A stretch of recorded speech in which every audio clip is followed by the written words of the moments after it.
nós vamos dar continuidade, lembrando que fizemos um ponto parágrafo nos 3 amores: o amor a si mesmo, o amor a Deus e o amor ao outro.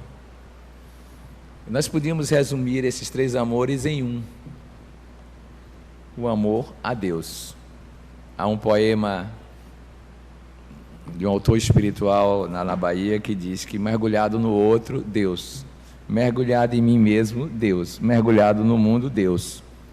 Sempre Deus. Essa será a nossa grande vivência.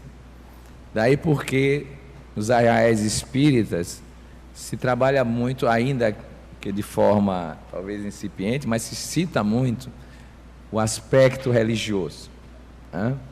E eu já disse em vários lugares, ao contrário do que normalmente alguns dizem, o Espiritismo do Brasil ainda não desenvolveu a religiosidade que pode, que é pós-racional, que está impressa na linguagem de Leon Denis, naquele capítulo, a reforma do caráter e a disciplina do pensamento, quando ele trabalha com contemplação, com introspecção, com meditação, que nós vamos ver que são aspectos fundamentais do projeto espírita para a educação na atualidade. Esses 3 movimentos amorosos podem ser desdobrados de forma a compreendermos melhor. O que é que nós chamaremos de amor a si mesmo? Cultivar-se, conhecer-se e cultivar-se. Ora, para que eu me conheça, e esse é um projeto já relativo à gnoseologia, palavra da filosofia, para que eu me conheça, eu preciso usar meus instrumentos que a doutrina espírita prevê como possíveis. Eu posso me conhecer, por exemplo, na consciência normal de vigília. Esse é um primeiro conhecimento que eu tenho de mim. Eu posso estudar, como recomenda Santo Agostinho, os hábitos, os condicionamentos, vou aprender o que é o subconsciente. Mas eu preciso estudar qual é o meu sonho, minha aspiração, minha ideia diretora. Isso é fundamental para eu saber quem eu sou e saber como a minha vida vai. E posso também estudar meus mecanismos de transformação, isto é, aquilo que funciona em mim. E aí eu estarei conhecendo. Para fazer isso adequadamente, é importante que nos fixemos na noção de transformismo evolutivo. E, portanto, compreendamos que cada pessoa está num estágio de consciência e de vivência evolutiva. Se vocês prestarem bem atenção e fizerem uma inferência adequada, vão verificar que não se trata de laissez-faire e tudo vale. Não é isto. Algo vale para alguém, mas já não vale para o outro. Passou da fase. Se ele o fizer, ele se sentirá retrógrado, culpado, mal-estar vai aparecer. E algumas pessoas podem lembrar, todo mundo faz isso. Mas se eu fizer, não é a mesma coisa. Porque já passei desse isso. E é por isso que a singularidade tem que ser enfatizada nesse projeto. Porque o nível existencial não é idêntico. Não é idêntico.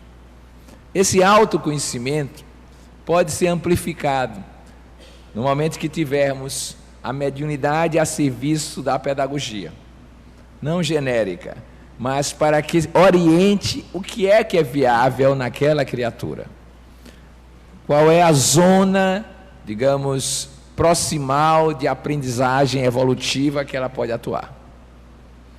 Nos meus trabalhos nessa área, trabalhos no movimento espírita primordialmente, a maioria das pessoas estão desenvolvendo ações na sua zona emocional. É onde elas mais se fixam. E a maioria dos grupos de autoconhecimento, o discurso é sobre minhas emoções: medo, raiva, tristeza, sensação iminente de perda, coisas parecidas. que é o drama da maioria das pessoas. Mas vai se conhecer. E aí eu me lembro de coisas que são tão curiosas, como a história de Belarmino Bicas, que eu testei. Belarmino Bicas é um conto de cartas e crônicas por Humberto de Campos. E Belarmino Bicas foi um espírita, como todos nós, ou quase todos, que resolveu mapear, a gente faz isso nesses trabalhos de autoconhecimento, mapear quantas irritações ele tinha. Era um metódico, um sujeito metódico. E desencarnou e fez o levantamento. Nos anos espíritas, 20 anos, ele teve cerca de 3 irritações dia, nos 20 anos espíritas. E ele ainda teve o cuidado de mapear os motivos das irritações. Ele dizendo assim, foi assim que eu gastei boa parte do meu tempo. Foi a cozinheira, foi a esposa, foi o porteiro, né? Só não colocou o tráfego de Salvador, porque aí ele ia ter irritação a cada quilômetro que andasse. Mas o fato é que ele ali enuncia algo básico. No nosso autoconhecimento, ele observou-se no comportamento. Emoções disso.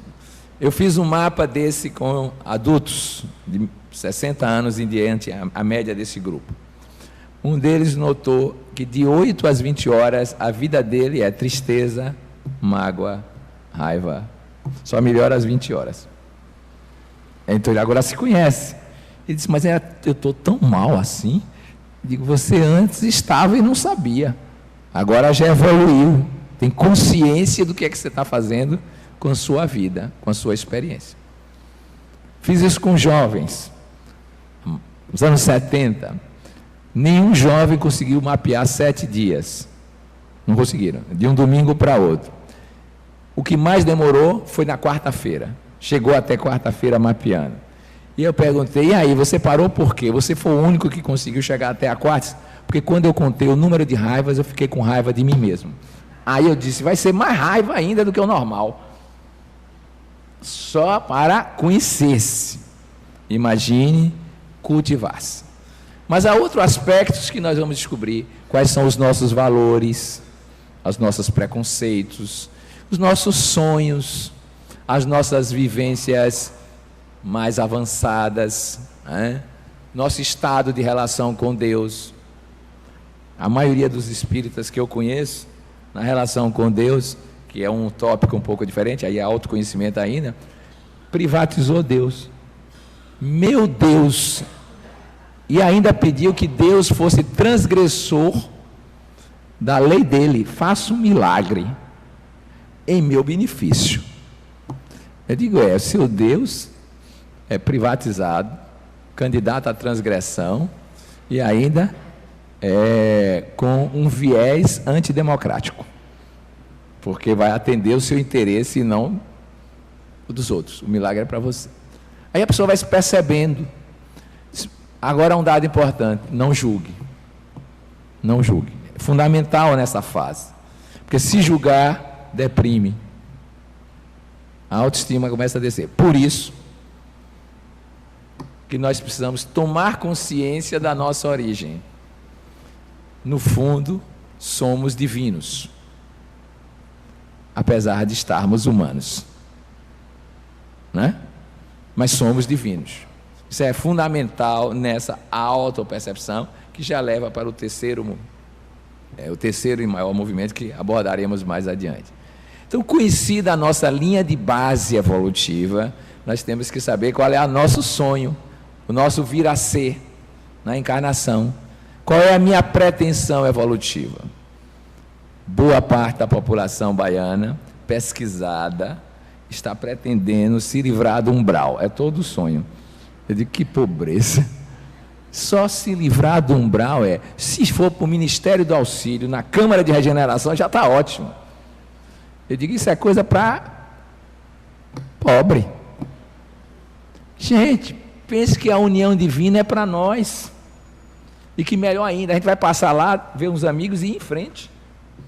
Tem que sonhar. Sonhos grandiosos, vastos. Aprender a ir mais longe, porque da grandeza do seu sonho vai depender o seu esforço, porque o sonho vitaliza o esforço, o sonho vem do superconsciente.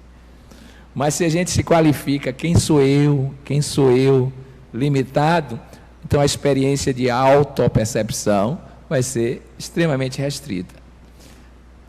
Só pelo que Jesus disse, eu acredito nele, porque ele era tão otimista em relação a gente, tão otimista. Primeiro exemplo eu já dei no momento anterior, mas tem um que eu chamo a atenção por causa da experiência mítica interiorana. Se tiveres fé do tamanho de um grão de mostarda, fareis o que eu fiz e mais ainda. Ele acredita que com um grão de mostarda, que lá na minha terra nem existia, a gente faz o que ele fez. Imagine como eu cheguei em casa, olhei aquele pé de abacate, eu aprendi isso na evangelização, e disse, com um grão de mostarda dá isso, com um caroço de abacate, vai dar o quê? Imagine uma fé do tamanho de um caroço de abacate. Percepção de 10 anos de idade. Vai ser uma revolução dramática em tudo.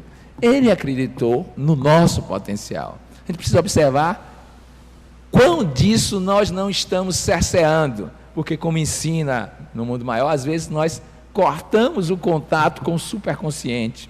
Nos isolamos do superconsciente. E a energia psíquica criadora que podia trazer não afeta a nossa vida. Então, conhecer-se, tem essa linhagem inteira de pensar. Vamos nos conhecer nas nossas multidimensões. Conhecer-se corporalmente. Emmanuel cita uma frase que eu li recentemente, mas como é que eu não tinha lido antes? Já conversou com suas células? E já levou a elas o Evangelho? Eu achei que... eu li agora, no novo livro publicado. Aí eu fui rever meus conhecimentos sobre mente e célula. A conversa de psiquismo integrador com psiquismo secundário. A possibilidade de construir sanidade a partir dessa conversa, cuidando do corpo. Vejam vocês quantos tem que fazer só para pensar no corpo, no sono, na alimentação, no modo de viver a vida, nas emoções que projetamos no corpo. Tudo isso dá um pequeno tratado de autoconhecimento. E fazer seu plano. Como eu quero viver cada uma dessas possibilidades corporais. Mas eu tenho que trabalhar, como eu já mencionei, que é prioritário em muitas pessoas, o meu mundo afetivo, emocional. Ver as emoções mais avançadas e torná-las cotidianas, presentes em nossa vida, atuantes. E uma das questões básicas é a genuína alegria, que parece que está longe de nós. A alegria que não depende de nada, simplesmente a alegria, que é da nossa natureza intrínseca, segundo alguns relatos espirituais, e que a gente não percebe. Nós estamos ainda na fase dos mecanismos emocionais de defesa, daí porque o medo, a raiva, a possibilidade da perda, são mecanismos de defesa da consciência ainda no nível material. Há um outro mundo de emoções. Quando eu leio o texto do Sermão da Montanha e vejo naquela situação, exultai-vos e alegrai-vos, só porque o reino dos céus está, quando vos perseguides e injuriardes, não é na fase boa não, é quando a situação está externamente problemática, a gente vê que há uma alegria subjacente que transcende a esse tipo de comportamento dependente do apego, da possibilidade de perder e queixando-se. E aí nós vamos descobrir uma coisa, que a fase amorosa que nós vivemos está muito centrada nisso, e nós somos apegados. Se não o fôssemos, não estaríamos usando o pronome possessivo com tamanha intensidade. Meu, minha. Eu nunca vi ninguém me apresentar assim, eis aqui a pessoa da qual eu sou esposo. Não é minha. É minha. Se você vê o cancioneiro popular, tudo é meu. Nosso, raramente. É a ideia de posse. Chama-se isso, na linguagem de Érico Fromm, o modo ter de encarar a vida. E ele conta isso mostrando um poema. 2 poemas. Um poema bem ocidental, que o indivíduo vê uma florzinha brotando no canto. Ele arranca e leva para casa. E é claro, ela murcha mais rápido. O outro poema é oriental, e o indivíduo passa todo dia e olha a planta e a contempla, e vê a beleza do seu fluir da vida. Esse não possuía mais, vivia a experiência sem dominação. Então nós estamos nessa fase. Foi necessária? Foi, isso é nossa construção. Mas a gente pode ir além disso no emocional. O famoso ágape, a famosa charitas, caridade, a fraternidade, são expressões que vão saindo do egóico emocional para algo mais profundo. Mas nós precisamos ver isso. Em nós, como é que estamos? Qual é o estágio que nós estamos? Emocional. E fazer o nosso plano. Depois vem um trabalho que é de ordem mental. Ah, como dá trabalho, pelo menos para mim. Cultivar a mente. Em primeiro lugar, observar o que é que transita de pensamentos nossos e alheios. Depois, disciplinar o pensamento, como menciona Leon Denis. Ah, dá trabalho. Eu tenho uns pensamentos que eles se rebelam e ficam sendo pensados, mesmo quando eu não quero. E eu fico, mas vocês são obsessivos. E eles nem obedecem ao meu comando de ir embora. Ficam ali, obsessivamente. Precisamos aprender isso. Para pensar o que quer pensar, na hora que quer pensar. Depois ver a qualidade evolutiva desses pensamentos, para que não sejam meras reverberações do passado. E ainda, ter uma ideia central, descobrir qual é a nossa ideia diretora de vida, que norteia a escolha dos pensamentos. É um mundo isso. Se vocês tomarem de Gandhi, ele era claro, o que norteava ele era a verdade. Se vocês tomarem, que já é um valor, em certo sentido, o pensamento diretor dele era a verdade. Se tomarem de Albert Einstein, o pensamento dele era a vida, como reverência. Qual é o nosso? A nossa história atual. E depois disso, a mais brilhante e árdua tarefa: silenciar. Não pensar. Chegar um momento de esvaziamento da mente e desidentificação, olhando-a como um instrumento do ser que eu sou, espírito, e não simplesmente como eu mesmo. Daí o trabalho de autoeducação ser um trabalho de reconhecimento dos seus instrumentos de manifestação, mas de, simultaneamente, desidentificação deles. Eu tenho um corpo, mas não sou um corpo. Eu tenho um mundo emocional, um corpo emocional, mas não sou este corpo emocional. Eu tenho um corpo mental, a mente, mas não sou ela. O que eu sou está além disso. Esse é o trabalho de conhecer-se até chegar à sua gênese. E há um capítulo que nós reputamos também no autoconhecimento importante, que é a escala de valores. Que vale para mim? Na minha hierarquia, que vale? Se nós lembrarmos dos cristãos de antigamente, os valores da fé eram supremos. Morrer na boca do leão ou negar a fé? Morro na boca do leão. Os valores atuais são vitais. Entre morrer na boca do leão, real ou simbolicamente, eu prefiro viver. É o que se responde à maioria. Daí se dizer que mais vale um covarde vivo do que um herói morto. O valor vital é o que domina em tudo. É a sobrevivência, que é uma visão restrita da consciência. Completamente diferente de uma imagem histórica, uma lembrança histórica como Sócrates. Entre fugir da prisão por propina, tão fácil, né? Propina já existia lá na Grécia.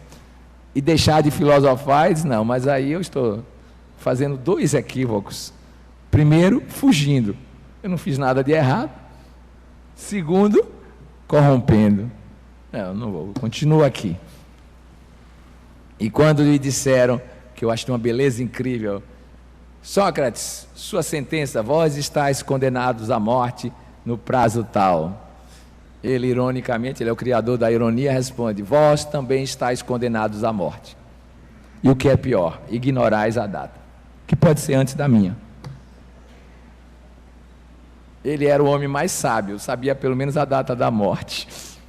Você vê como é a leveza de quem já vive outro sistema de valores, completamente diferente. Então precisamos estudar os nossos valores, que são muitos, 200, mas que se restringem em grupos, a estéticos, éticos, utilitários, vitais, lógico-epistemológicos, religiosos. Qual é a nossa hierarquia? E traçarmos o nosso plano. E aí teremos um grande caminho realizado em termos de percepção educativa. Depois disso, nós temos que fazer o segundo movimento, conhecer-nos na relação com o outro, a percepção amorosa do outro.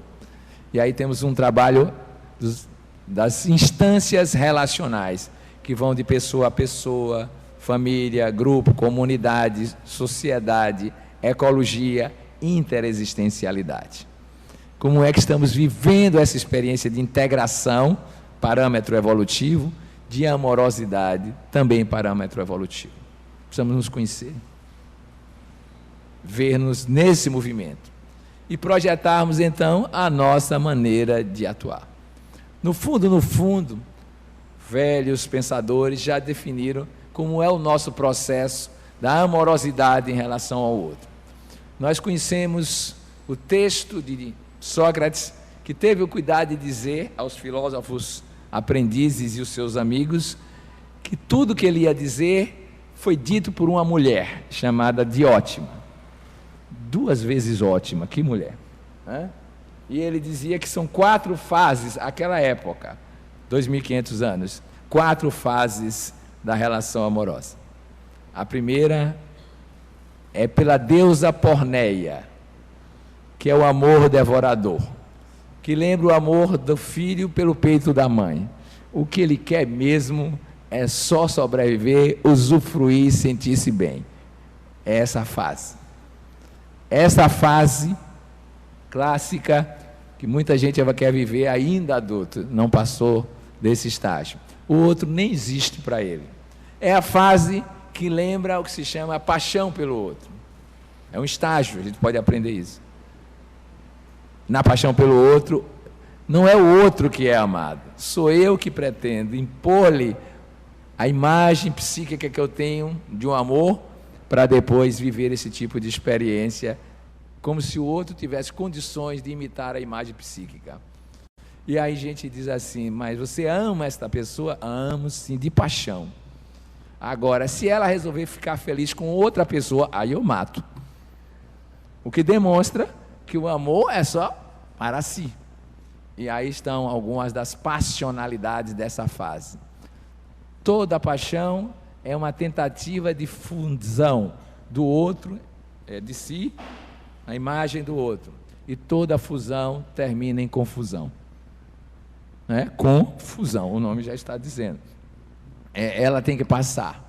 E é impressionante como passa. Existem estudos americanos que estudam tudo, que uma paixão vivida dura 2 anos no máximo, pois ela vai desaparecendo. Eu acompanhei alguns apaixonados e vi como é que é. E no meio da paixão eles disseram: cuidado, o tempo é implacável. Que nada, dessa vez, 1 ano depois eu noto que ela é meio estranha em algumas coisas. Digo: não fale mal agora, é só estranha. 2 anos, já estavam dizendo frases que eu considero pejorativas. Como é que eu consegui gostar daquilo? Já chamando de aquilo. Eu digo: aquilo ou a grama? É porque o seu amor, meu filho, não era ainda a fase amorosa de sustentabilidade. Mas aí vem uma outra fase, a fase de filia, quando o amor se amplia, diz Sócrates. Aí é a fraternidade. O outro já existe. Aliás, tem uma anterior, a fase de Eros. O outro já existe. É importante, é significativo, mas não tanto. É outro que lhe dá prazer e eu sinto prazer em lhe dar prazer. Mas no fundo continua eu dominante nessa história. E então nascem os grandes encontros, as grandes vivências, de alguma forma, que são mais duráveis, porque o amor agora já está num outro estágio de expressão. Mas ainda é muito possessivo, né? Eu me lembro do cancioneiro popular, de um apaixonado romântico, muito conhecido, de Cachoeira de Itapé-Mirim, que lançou uma música, numa fase dessa, Eros: o que é seu é meu, é meu, é meu. Vou dizer da cabeça aos pés, o que é seu é meu, é meu. Tudo que eu disse, o que eu não disse também é meu, é meu, é meu. É uma possessividade bastante grande, mas já era pelas entrelinhas Eros funcionando. O outro já tinha algum valor. E a gente vai avançando, até chegar em filia. Filia já é o amor fraterno. É aquele que a gente diz que ainda que alguma coisa aconteça que os separe, não se separam almas que viveram conjuntamente experiências de fraternidade. A distância, o tempo, isso vai desaparecendo, a posse vai desaparecendo e vai entrando no outro estágio de querer o outro na felicidade que ele pode viver, no bem-estar que ele pode sonhar. A gente vai se estudando. Depois tem HP, o ágape, que lembra um banquete, é a amorosidade, chamado amor no nível platônico, no mais avançado nível, não amor platônico como ficou na gíria popular, mas aquela expressão do amor pleno, que contempla o outro, nada possui e simplesmente vive a integração da comunhão com o outro agora cada vez mais abrangente, até ser a totalidade. Aí ele já se aproxima da devoção do amor divino. Só isso daria um grande estudo nosso, para saber como estamos, e mais difícil ainda, como vamos mudar de estágio. Eu tenho visto que o progresso intelectual, como está no Livro dos Espíritos, é bem mais fácil. O progresso das outras instâncias rotuladas como moral, valores, afetos, a época chamava moral, a gente não tem estratégias adequadas ainda, porque usa o intelecto para entendê-las, e a gente precisa descobrir esse caminho. Então nós temos aí a possibilidade de percepção do outro. Quando for o outro ecológico, o outro que sente a natureza, e nisso Leon Denis é mestre. Não sei se sabiam que ele tinha um jeito de escoteiro, ele gostava de ir para a floresta fazer caminhada, ele já era ecológico, né? E ele, quando ele fala do mar, o mar que ele vê, nem na Bahia a gente vê, lá até que é bonito, mas é um mar que ressume a energia divina, é impressionante. O céu estrelado está no capítulo Grande Enigma. Eu fui olhar, lia e olhava, ele vê coisas que é a imagem que ele tem da contemplação do ecológico da natureza, a montanha, a floresta, e ele conseguiu uma façanha. Ele me convenceu que a velhice é a melhor fase da vida. Só em ler a velhice que ele escreveu, mas é o contemplar o outro em todas as suas possibilidades. E aí ele vai dizendo, você vai percebendo no fundo de tudo isso a lei, a grande lei divina que ordena tudo.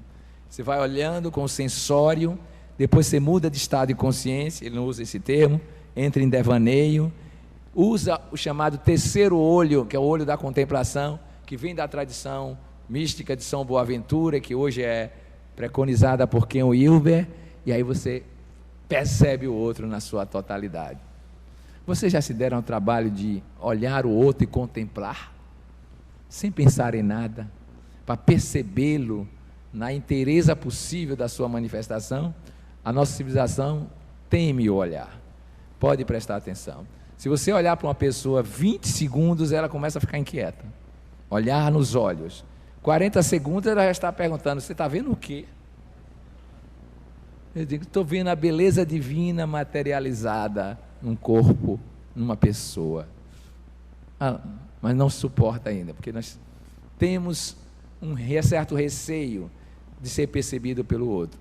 Eu fiz uma pesquisa entre grupos de adultos. Quantas pessoas você se mostra como você é? Plenamente. A média foi menos de uma pessoa Menos de uma pessoa. Tinha uns que eram 0. E teve um gaiato que diz que há 5 pessoas. Ele se mostra plenamente. Era um recorde. Só tinha uma que dizia 2 pessoas. Inteira, sem esconder nada. Aí esse gaiato diz, como é que você consegue 5 pessoas? Todo mundo está em uma. Ele disse assim, 20% para cada. E que nunca se encontrem. Porque se juntarem, eu me sinto vulnerável ao medo de volta. O medo de ser conhecido pelo outro. A gente tem isso. Então, imagine o quanto precisamos desenvolver nesse sentido ecológico, abrangente que eu estou colocando, relacional, em toda a vida. Para chegar a ágape, a plenitude do amor, que é a experiência riquíssima, que está escrito em Boa Nova. Tem um trecho lá, que eu releio, só para me emocionar. É Amor e Renúncia, o capítulo. E lá no trecho, Jesus diz algo, pelo estilo de Humberto de Campos, que eu não vou reproduzir de cor, mas a ideia básica é a seguinte: os meus inimigos vão me perseguir, algo assim. Os meus amigos podem me abandonar, mas eles não poderão me privar da alegria imensa de ter lhes trazido a boa nova. Isso eles não podem me privar. Vocês podem me esquecer, mas não poderão tirar de mim a imensa alegria de estar aqui nessa sede hoje. Isso é meu. Isso é do meu amor vivido aqui. Então a gente vai descobrir essa beleza do amor e dessa plenitude. Aí vem o terceiro movimento de construção, que é a lei da adoração. E eu quero chamar a atenção para isso. Eu tenho dito, já até falei com o PR uma vez, pelo menos, da necessidade de termos a noção de templo, do sagrado, de retorno aos nossos arraiais. Eu sei que tem muita resistência, porque o templo foi associado às ações negativas político-sociais, mas aquilo não é religiosidade, aquilo não é sentido do sagrado, devoção ao divino. Isso a gente encontra na obra espírita em vários autores e pensadores, mas eu destaco o Leon Denis pela sua característica, quem escreveu o Grande Enigma. Recentemente eu li Camille Flammarion, Deus na Natureza. Não me lembrava que ele era tão poético em matéria de Deus. São os textos que eu chamo sagrados, do sagrado, da gente viver essa experiência da unificação com Deus. Normalmente a gente começa lendo a prece, pedir, agradecer, mas louvar a gente não sabe. Louvar não é um hábito nosso, não é uma experiência vivenciada.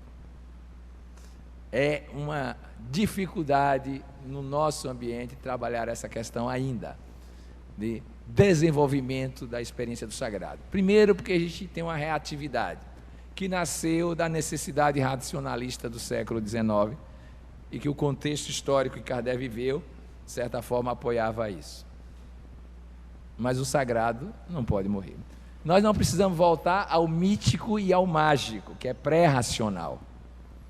Mas precisamos ir para a introspecção no divino, a contemplação no divino, a vivência do divino, que é pós-racional.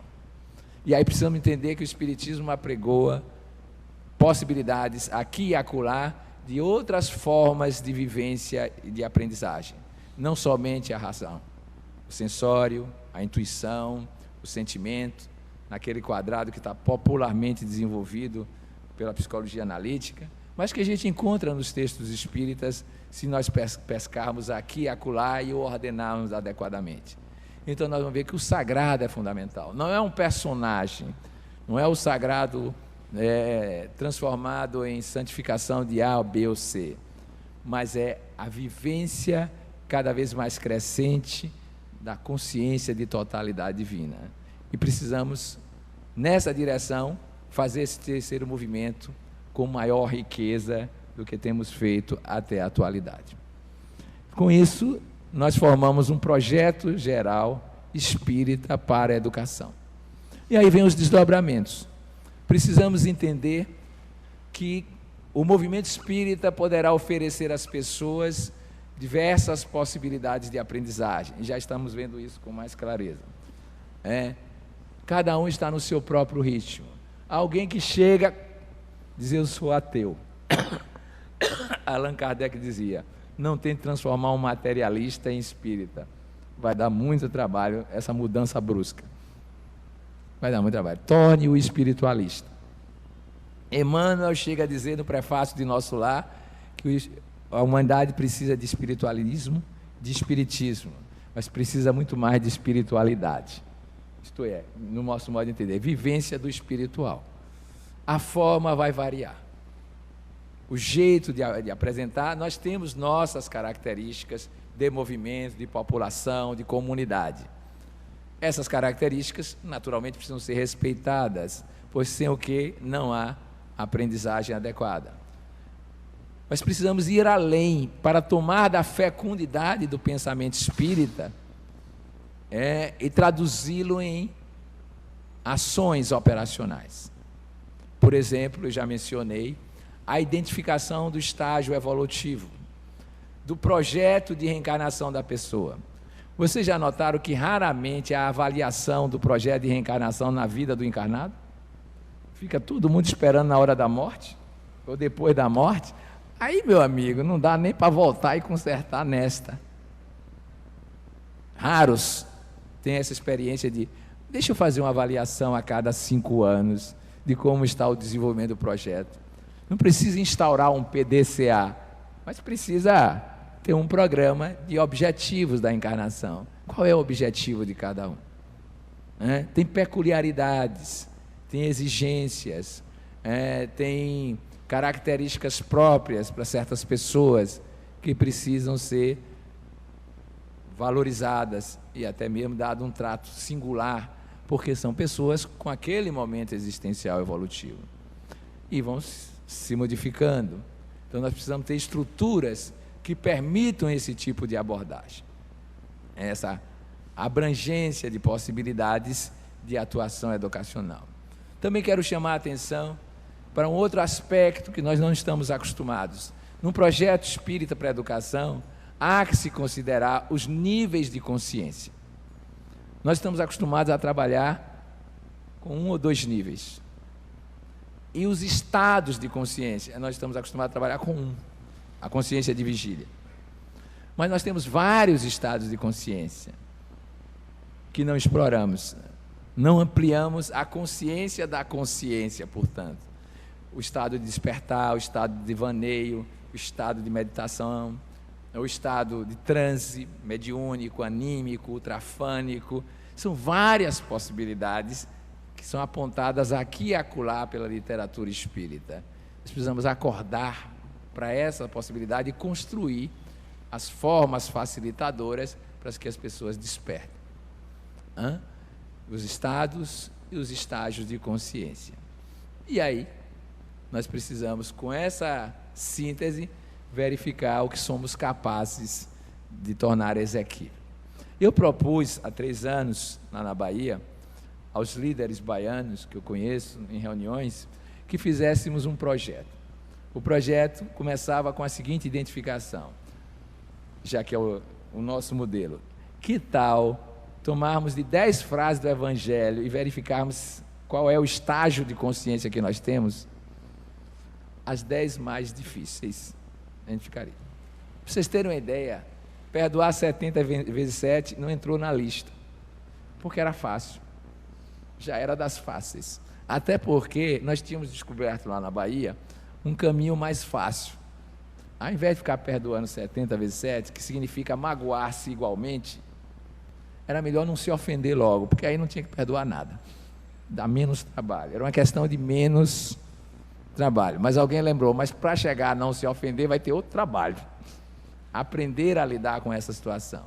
E a lista, cada um foi fazendo, aquele conjunto de pessoas, incluía algumas já citadas.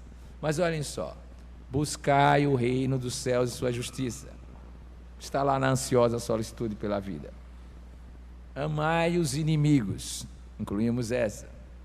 Uma que não é fácil, está descrita de forma, entre aspas, no negativo. Não resistais ao mal. Trabalho árduo. Uma outra que é, às vezes, perigosa. Faça brilhar a vossa luz diante dos homens para a glória de Deus, não para a sua. E tem uma que todo mundo que respondeu ao questionário dizia: isso é uma metáfora, deve ser coisa simbólica. Vai, vende tudo que tens, reparte com os pobres. Essa não fazia parte dos interesses de ninguém. Não, isso aí é para dizer sobre o desapego, sobre a liberdade de perdas e ganhos sem sofrimento. Eu disse, mas Jesus não disse isso não, disse para o sujeito: venda, meu amigo, entrega para os pobres isso aí, porque a vida eterna lhe espera. E lembre que não era um qualquer, era um mancebo rico que já tinha vivenciado a experiência do judaísmo e já tinha cumprido regularmente esses anseios, esses prolegômenos, na linguagem de Allan Kardec, das atitudes espiritualizantes. E então Jesus dá o último passo, eu chamo isso o último teste, para verificar se ele tem condições. Então, se nós listarmos o ideal evangélico naqueles imperativos de Jesus, nós teremos um referencial muito interessante sobre como nos transformarmos em discípulos dele e fazer o que ele fez. Vocês já imaginaram? Eu dou e tomo meu corpo a hora que eu quero. Eu queria fazer isso. Não ia pagar mais transporte. Era só teletransporte. Por aí vai. Em suma, com esses mandamentos de Jesus, eu cheguei à conclusão que eles continuam, pelo visto, na experiência da pesquisa realizada, muito atuais e ainda distantes da vivência direta. Mas esse é o projeto educacional. Porque nós precisamos recordar, como último conhecimento dessa apresentação, que o Evangelho é o vir a ser o terceiro andar da casa mental planetária. O Evangelho, vocês já pararam para pensar nisso? O Evangelho é o momento mais elevado possível de se viver no regime evolucionista planetário. É o máximo. E por isso, ele deve ser o guia, ele deve ser o modelo, ele deve ser a nossa incessante busca experimental. Ou melhor, como dizem os psicólogos, experiencial. Não basta ler, não basta memorizar, é preciso viver, testar.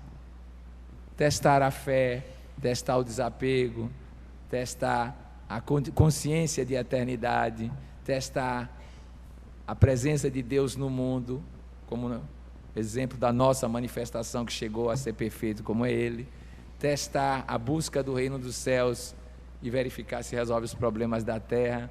Em suma, o Evangelho é essa grande matriz para o Espírito que está ora encarnado. Um psicólogo me disse o seguinte: quem nasce na carne está encarnado, e se nasce na terra, está enterrado. Pois é, o papel do Evangelho é desenterrar-nos da cova em que nós nos metemos e fazer funcionar nas nossas vidas o projeto educacional que nos transformará legitimamente em filhos pródigos, que retornamos para uma grande festa, um grande ágape. Até lá, haverá ainda muita inquietação. Até lá, ainda precisar-se-á de muitos pioneiros da espiritualidade reencarnando, para acionar os mecanismos psíquicos dos sonhos, a fim de tornar mais factível a realidade espiritual no mundo. Mas todos fomos, de alguma forma, convidados a perceber esse projeto educacional, de uma maneira ou de outra, limitado ou não, e somos capazes de estarmos juntos para construir esse enorme edifício que é da realização do Espírito no reino da matéria, da realização de Deus no mundo, da prática autêntica do Evangelho na vida cotidiana. Aí a educação cessará, porque seremos filhos de Deus, vivendo na eternidade o espírito da bem-aventurança. Até lá.